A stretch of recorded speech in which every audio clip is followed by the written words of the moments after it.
Hello and welcome. I'm Asuma Katauka and you're watching the World Report on NewsX World. Let's take a look at some of the headlines of this hour. Former British Labour Cabinet Minister Peter Mandelson has been released on police bail following questioning over alleged misconduct in public office. Scotland Yard opened an inquiry into the ex-business secretary after material surfaced indicating he may have passed classified Whitehall intelligence to convicted sex offender Jeffrey Epstein. US President Donald Trump has threatened nations with punishing tariff hikes if they play games after his trade policy setback before the Supreme Court. President Donald Trump has denied reports that the top U.S. military officer has flagged the risks of a major operation against Iran, saying Washington would easily defeat Tehran in any conflict. The U.S. ambassador to France, Charles Kushner, has been barred from meeting French government officials after failing to appear at the foreign ministry where he was summoned over earlier remarks about the killing of far-right activists in France. French officials said the no-show was a breach of diplomatic expectations. Ukraine is marking the 4th anniversary of Russia's full-scale invasion with a show of solidarity from its staunchest allies and no immediate end in sight to Europe's biggest war since World War II. The United States is holding meetings in Geneva with Russian and Chinese delegations about nuclear weapons after the final treaty restricting Washington and Moscow's nuclear deployment expired. Mexico has deployed 10,000 troops to quell clashes sparked by the killing of the country's most wanted drug lord that claimed dozens of lives. News of his death triggered spasms of violence with cartel members blocking roads in 20 states and torching vehicles and businesses. South Korea's former President Yoon Suk-yeol has filed an appeal against an insurrection conviction stemming from his 2024 martial law declaration. Now, for this hour, we start with Iran. According to Iranian state media, the ground forces of Iran's Revolutionary Guards held military drills on the country's southern coast. Meanwhile, the world's largest aircraft carrier, the USS Gerald, has arrived at the U.S. naval base of Souda Bay on Crete, en route to joining a major military buildup in the Middle East amid heightened tensions between Washington and Tehran. U.S. President Donald Trump has repeatedly threatened Tehran with military action if it does not cut a new deal on its nuclear program. The Trump administration has built up the biggest U.S. military presence in the Middle East in decades as it pushes its adversary for concessions. The countries will hold their next round of nuclear talks on February 26th in Geneva. Now we welcome retired Lieutenant Colonel Himanshu Singh. She's a Defense and International Relations Analyst, joins us live from New Delhi. Thank you very much, Lieutenant Colonel Singh, for joining us again. Good to see you. Good to see you. Now, looking at this, ever since we last time talked or discussed this, do you think the U.S. Trump's patience level is becoming thinner and thinner towards Iran? And how do you analyze the build-up that, including USS Gerald heading to the region? Good evening, Asuma. See, recently Steve Witkoff has himself said that Donald Trump is surprised that why Iran is not bowing down despite so much of escalation. So he was himself shocked. So they don't understand Iran and the people and its traits. So that's actually, surprising that you cannot just try and negotiate without knowing your adversary.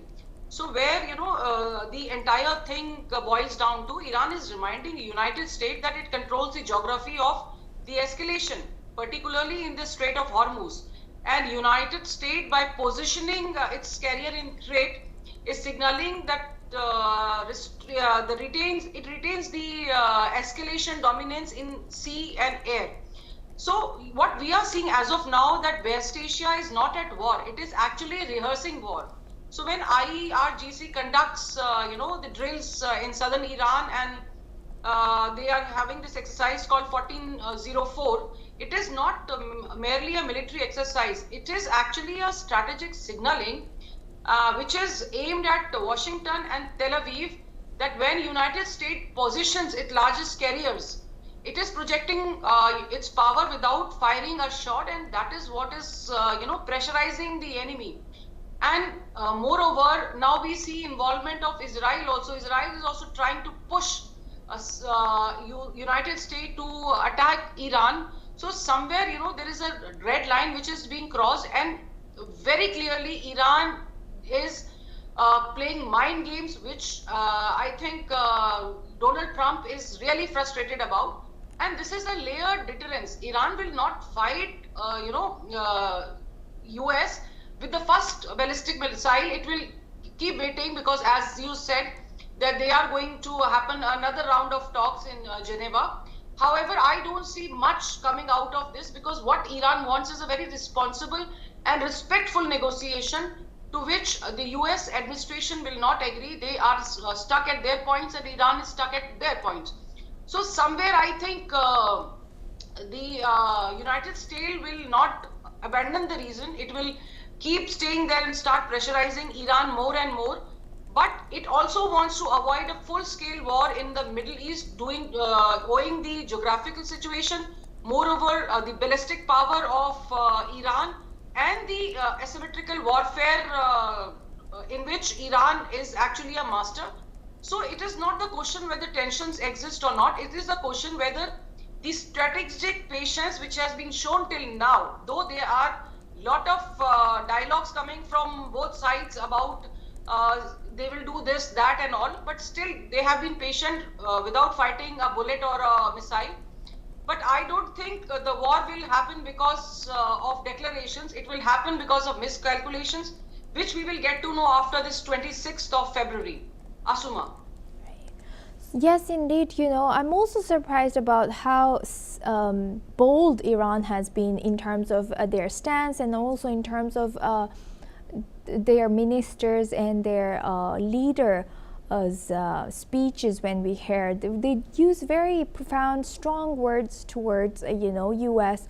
So how do you analyze the capacity of Iran right now? And also, you rightfully mentioned Strait of Hormuz. How is Iran using the control over that strait in its negotiations?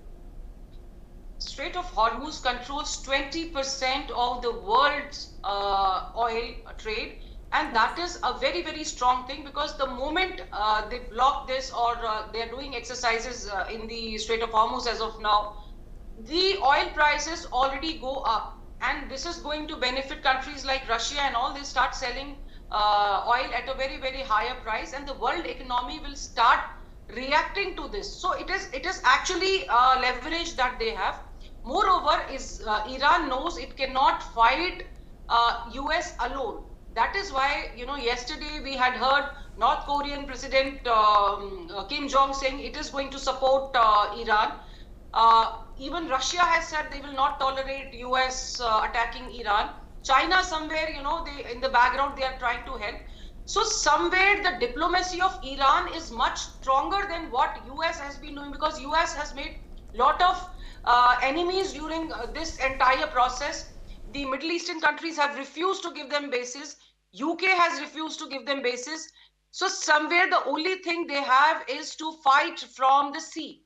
And IRGC, the way it is conducting its drill, is capable of targeting US ships through the missile power, because they have been testing more than 100 missiles have been fired and tested. Some new ballistic and ICBMs have come. In the 12-day war, we had never ever heard about the ICBM, but now Iran is capable of firing ICBMs also. So somewhere Iran, even if it does not win the war, it has the capability to give a befitting reply to any misadventure by US.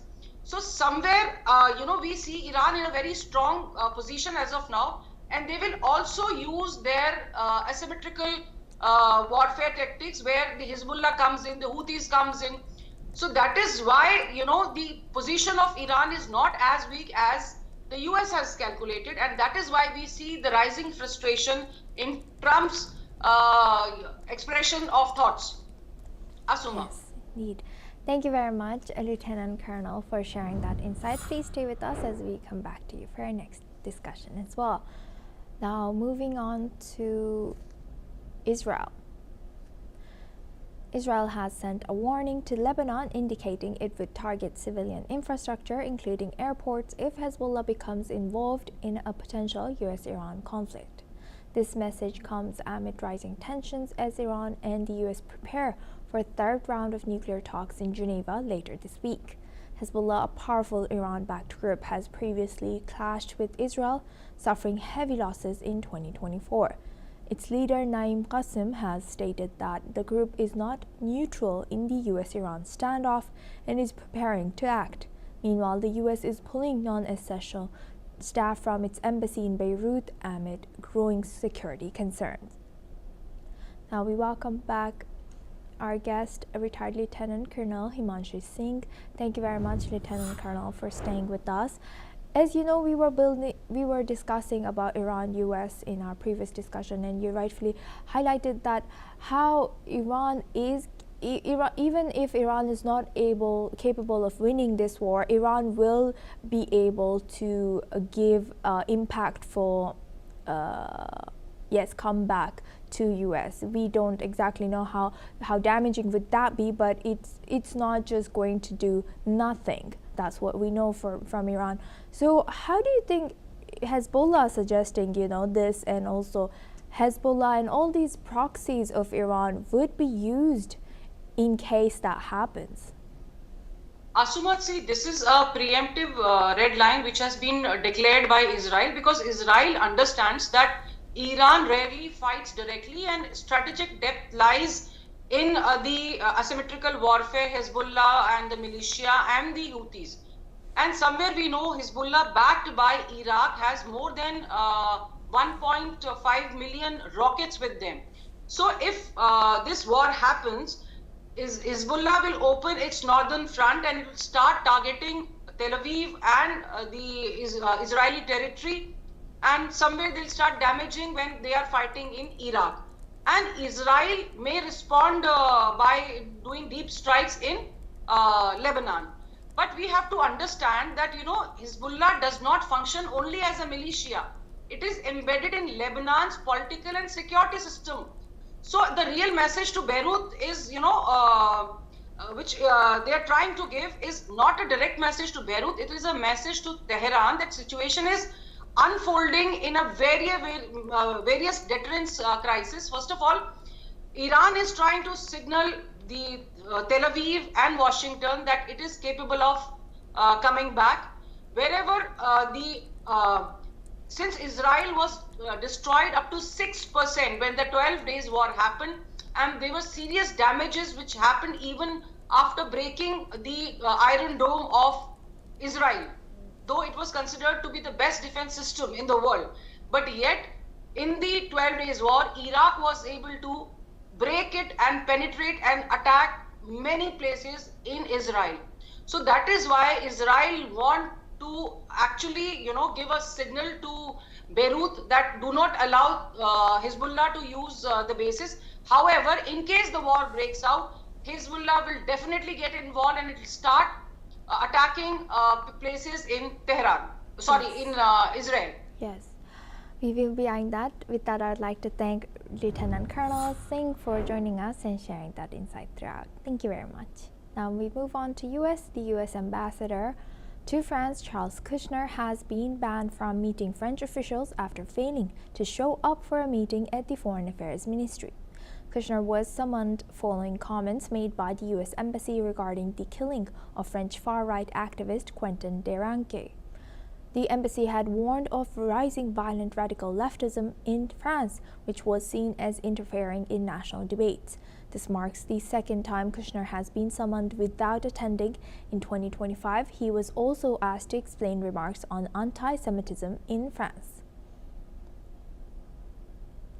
Now we move the focus on to Ukraine. On the 4th anniversary of Russia and Ukraine's war, Russia's invasion of Ukraine, European leaders have reiterated their commitment to supporting Ukraine. Many have taken to their social media to express solidarity, pledging continued support until a lasting peace is achieved. Ukrainian President Volodymyr Zelensky, marking the somber occasion, has vowed that Ukraine would not betray the sacrifices made by its people, asserting that peace with Russia would not come at an expense of those sacrifices. Moreover, French President Emmanuel Macron and British Prime Minister Keir Starmer have led a video conference with Coalition of the Willing leaders to mark the anniversary once again, showing their unwavering support for Ukraine. British Prime Minister Starmer has called out Russian President Vladimir Putin, stating that it was he who was obstructing peace efforts, and has also announced the largest sanctions package since 2022, targeting 300 Russian energy companies.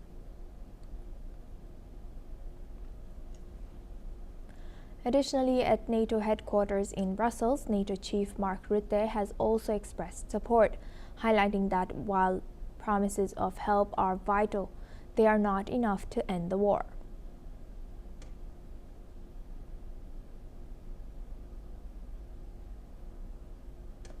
Meanwhile, the Ukrainian president was set to host dignitaries, including European Commission President Ursula von der Leyen, in Kyiv for commemorations. However, in contrast to previous years, no major Western leaders were expected to attend this time. Now we welcome Mr. Retired Major General Souda. He's a senior geopolitical and strategic defense expert, joins us live from Jaipur. Thank you very much, Major General, for joining us again. Good to see you.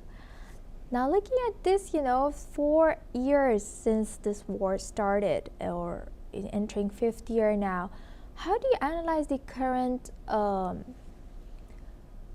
the level of unity among European countries in terms of towards Ukraine in particular right now? Asoma, good evening. Thank you for taking me for your show. If you look back to 2022, when Russia invaded Ukraine, that turned out to be the biggest and most prominent turning point in the Cold War 2.0 in 21st century. Turning point which depicted or highlighted the weaker profile of a superpower. You call it a declining superpower. Since then, a lot of flip-flops have taken place. Russia has already occupied 20% of the total land area of Ukraine, including Crimea. A lot of people have died. A lot of Ukrainians have actually left their country, gone to seek shelter in Europe and elsewhere in the world. The industries of both the sides are equally affected, but by virtue of the legacy power of Russia having got transferred to Russia, it is able to withstand and sustain the shocks and the demands of a war. So its defense industry has been able to bounce back and meet the requirement which are demanded by the conflict zone. So under these circumstances, the international relationship, your question is pointedly asking or pointing at what about the transatlantic relationship? Are they the same, the way they were standing united and supporting Ukraine at that point in time? Yes. Or have they become weaker? The answer is they have become weaker because the existence of these European countries or the NATO members across the Atlantic in Europe, they have been left in a lurch. Take the example of Greenland issue, how they found it very difficult. There's just about 50 odd people who rushed to Greenland when Donald Trump at one point in time was threatening to invade and capture it. Okay, so the price rise of fuel, fertilizer, and food in Europe itself is actually made many of the economies experience recession. Germany has gone to the extent of promulgating or announcing a formal economic recession they are going through.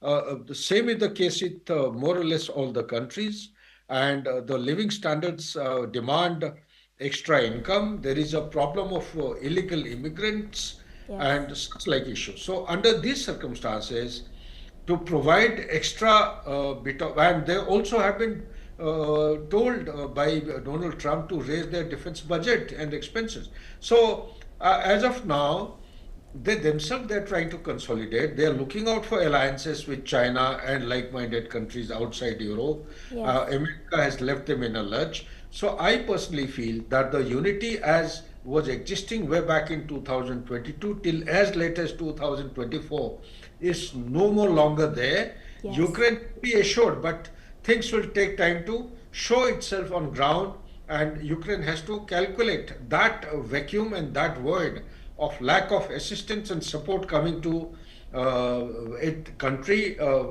prior to this day. It may not be coming very forthrightly. Yes. We will be eyeing that and coming back to you, Major General. Thank you for sharing that. Now, moving on to EU and Ukraine once again. Ukrainian President Volodymyr Zelensky has appealed to the European Parliament for a 90 billion euro loan. Zelensky has stressed the loan is crucial for Ukraine's security and resilience. The European Union had hoped to approve a new sanctions package against Russia alongside the loan. However, Hungary has blocked both, citing tensions over Ukraine's actions on the Druzhba pipeline. Hungary and Slovakia accuse Kyiv of deliberately holding Russian oil supplies. Kyiv, in turn, says it is working to repair the pipeline after a Russian strike last month. Now we welcome back retired Major General Souda. Thank you very much, Major General, for staying with us.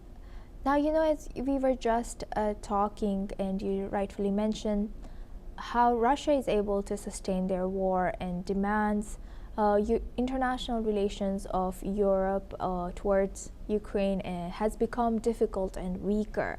What is this crack that we are seeing between Ukraine and Slovakia and Hungary now? Was it always there, and it's becoming deeper? You see, but this difference was always there between Ukraine, because Hungary and Slovakia, these are pro-Russian countries. From time to time, they have been giving statements in favor of Russia, and also demanding that various kinds of things that Russia, the conflict should end as is various basis. But these latest statements, when the fourth anniversary is being observed, it indicates that the cracks are becoming wider and deeper. When I say wider and deeper, there is a divide within the European Union and UK with regard to extending support to Ukraine for the ongoing conflict against Russia. Some of the countries, since the economy is in a downswing, they are looking out to revive the same by looking at the market. The worst factor which has been actually affecting their economy is the tariff. Fortunately, US Supreme Court has called it as illegal, and therefore Donald Trump has come down from wherever it was applicable to any particular country to the base level of 10% as per him. That is what he feels is allowed by the Constitution, and within 24 hours he's changed it to 15%. And as per my analysis, that also is highly objectionable because Constitution does not allow even that. He has to go back to Yes. the Congress sooner or later. This is applicable for 150 days, but after 150 days, if he doesn't prolong this particular tariff, he requires, it will be meaningless. So for that, he requires the support of the Congress or the approval of the Congress. So under these circumstances, the countries in the world, although regarding the ongoing conflict, have become divided, particularly in the European Union.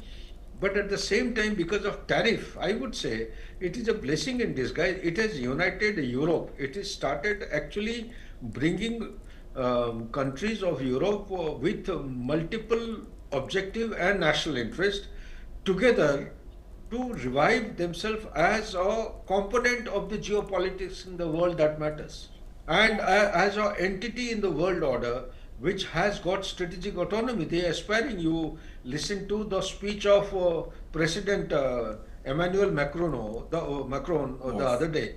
He has proposed that it's about time that all countries come together. We start asserting strategic autonomy. We start having our unity as an entity. European Union. They have a European Union. The Council is there. Commission is there. But they need to unite militarily. There is already a talk going on whether they should have a common military. So it is not viable, as per me. That we can discuss later. But therefore, it has brought them together to fight any oncoming onslaught or any offensive coming against them in future. But towards Ukraine issue, I personally feel, I think enough of water has flown down the Thames, and therefore they need to actually do well by rethinking about the strategy. What has happened at the end of the fourth year is that the demands of Ukraine, or Zelensky being the spokesperson, being the president, has actually Yes. come down. In the heart of his heart, he knows that ceding any piece of land to the attacker requires ratification or approval of the parliament of Ukraine. Without that, he's got no locus standi. He also knows that he cannot go on with this conflict. It has to come to an end. Yes. Peacemaking efforts are on, and we are hopeful that this mindless conflict comes to an end. Back to you. Yes, indeed. Thank you for sharing that powerful message with us, Major General Souda. Thank you very much. Now, moving our focus on to Singapore, where our correspondent Roshan Gidwani is covering the visit of Yogi Adityanath, who is India's Uttar Pradesh's chief minister. The visit is focused on discussions around investment opportunities in sectors such as data centers, logistics hubs, renewable energy, and industrial infrastructure. Roshan Gidwani speaks with Piyush Gupta, former CEO of DBS Bank in Singapore, about the potential for growth in Uttar Pradesh as well. Let's listen in. Gidwani for NewsX World. Today I'm standing here with a very esteemed profile, none other than Piyush Gupta, who used to be the CEO of DBS Bank in Singapore. First and foremost, sir, how are you today? Loving the suit, looking good. I'm in good shape. Been a year since my DBS days, but I've got an interesting portfolio which includes Temasek's Indian business, and given the occasion, that's a good hat to have. Yeah. So, of course, the Chief Minister of Uttar Pradesh, Yogi Adityanath, is in Singapore. We're currently standing right outside the presidential suite where all the meetings are taking place. And, of course, the CM of Uttar Pradesh, Yogi Adityanath, came to Singapore with a plan and a mission to boost the economy of Uttar Pradesh to become a $1 trillion economy. In your view, of course, I crunched the numbers. I did the math, right? I think from 2015 to now, the GDP of Uttar Pradesh was around 15 crores, and then it moved to 30 crores. To achieve that $1 trillion economy, the growth must be super exponential. Growing at 9% to 10% over a period of time, which is higher than the Indian average. So they start with a low base, but the traction has been quite laudatory. It's a big state. The population is large, so per capita numbers are obviously still very low. But if you look at all state aggregates, UP has moved up. It used to be the bottom of the provincial rung in India, and it's now, depending on the category, somewhere in the mid-levels. So whether they can hit $1 trillion economy in the short term is not entirely clear. In nominal terms, they might, but I think he's pressing all the right buttons. He's pulling all the right levers: manufacturing, tourism, some focus on agro, social services, infrastructure is massively improved. So I think he's doing the right things. Yeah, you spoke about pressing the buttons, and then I'll ask you one more question, and I'll let you be on your way. What exactly are these buttons? In 2026 now, we have AI, we have infrastructure, like you said. As a banker yourself, which one is going to essentially give us the most profit? So, one of the things they've done really well is built out Noida as an electronics hub. And so data center capacity is not just the BPOs and development capability centers. They're bringing a semicon investment in. They're bringing data centers in. It's very tech focused, and that's quite helpful. Defense is another industry. So they've set up a whole corridor for defense around Bundelkhand. And that's quite impressive because that is going to be an industry of growth for the region. agri services and up and downstream. In UP, agriculture is still 25% of the economy, but they're focusing on trying to get better agriculture output and agri services. So it is actually quite a broad range of industries that they've been focused on. Tourism is another one. They're number 2 today in terms of tourist footfall in the country among the states. The per capita tourist spend is low, but again, they're working on seeing how they can drive their tourism number up. So these are the kinds of things that we expect to be engines of growth. Yeah, of course, Uttar Pradesh boasts 3 UNESCO World Heritage Sites, the Taj Mahal including one of them. My last question to you, sir, is, whilst you were head of DBS Bank, I believe you did accrue a lot of fans. You were great at the helm there. I remember seeing you at Singapore FinTech Festival. What's your message to the people of Singapore and Uttar Pradesh as far as life, investments, portfolio, all of those things goes? What's your message with all your life experience? Well, specific to India, I'm convinced that for Singapore, India is a fantastic opportunity in the coming decade, particularly given the geopolitics. Singapore-India relations and engagement in the last 4 or 5 years post-COVID has reached a new height, both the ministerial roundtable and the business roundtable. So my first message is an economic message to everybody. That India is an opportunity. Uttar Pradesh is, 10 years ago you wouldn't have said that, but ironically, Uttar Pradesh is a place that is worth focusing on and investing in. The broader message across the board is that we're in challenging times. We're in challenging times not just because of geopolitics, but technology and AI. The outcomes of that are actually quite uncertain. So for all of us, the only answer is to be nimble, to be adaptable, and that's the only way we're going to be able to get forward. Okay, fantastic. You heard it from the man himself. Of course, the Chief Minister of Uttar Pradesh, Yogi Adityanath, has allotted 500 acres to build a Singapore city in Noida itself. So if you're looking for a job out there, you're looking for opportunities, you heard it from Piyush Gupta himself. Be nimble, and you'll get it figured out. I'm Roshan Gidwani for NewsX World. Thank you. That's all we have time for. Keep watching NewsX World for more news updates from around the world.